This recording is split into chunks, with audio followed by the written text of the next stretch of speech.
morning, sir. How are you today? I'm doing well. How about you? I'm doing very well. Thank you for asking. So, what will you be doing in the United States?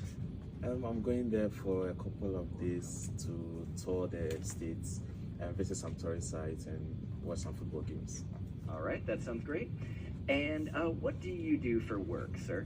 I'm a social media influencer and a public relations officer, so I do anything when it comes to the digital space. And that's what I do. All right.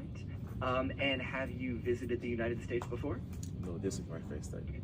And have you traveled to other countries before? Yeah, I have. Oh, where have you been? I've been to France, I've been to Switzerland, I've been to Italy, I've been to Rwanda, Namibia, yeah, a lot of other countries too. Oh, that's exciting. Yeah. Thank you very much. That is all the questions that I have for you this morning. Thank you very much for listening.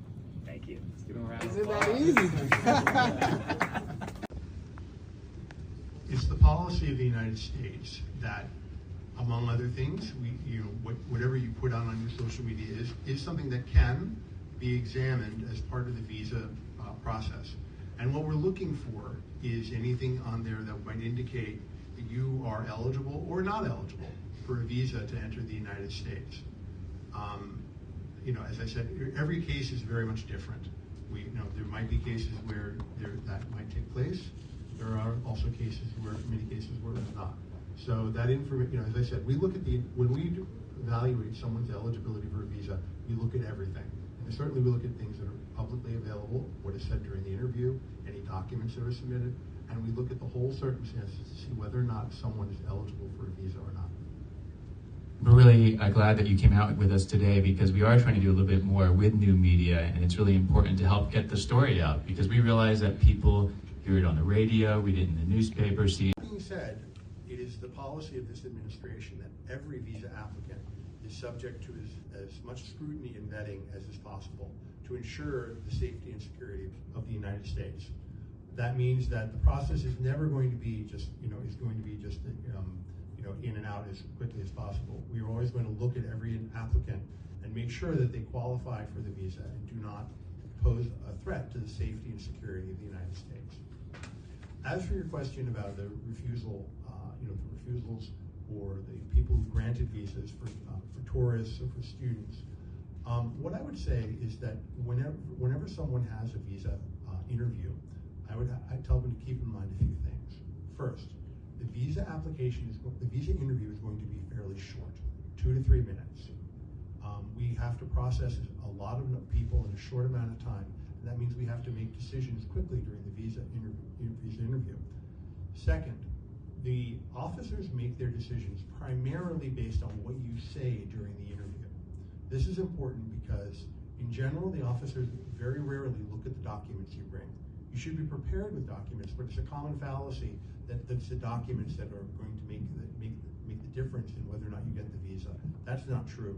It is what you say to the consular officer that is going to be the primary basis for the decision. Finally, because as I said, part of that means also if you do not tell the truth to the consular officer, or if you present false documents, you will not get the visa, and you will not. And it's possible there will be even more severe penalties, such as a lifetime ban for entering the United States. We've always had a zero tolerance policy towards lying and visa fraud, but the Trump administration is determined to make sure that that policy is strictly enforced. I would also say that one final thing for applicants is that there's often a lot of fixers and people out there who tell you, if you pay me money, I can get you a visa. That is not true. The visa application process can be done by anyone, by themselves, and paying extra money towards someone who says they have an inside track on it or anything like that, they're lying and they're taking their money. Sadly, every year we have hundreds of applicants who contact us saying, I paid $5,000 and I was told I'd get a visa, but I was denied. And we actually work with Ghanaian law enforcement to track down these fraudsters.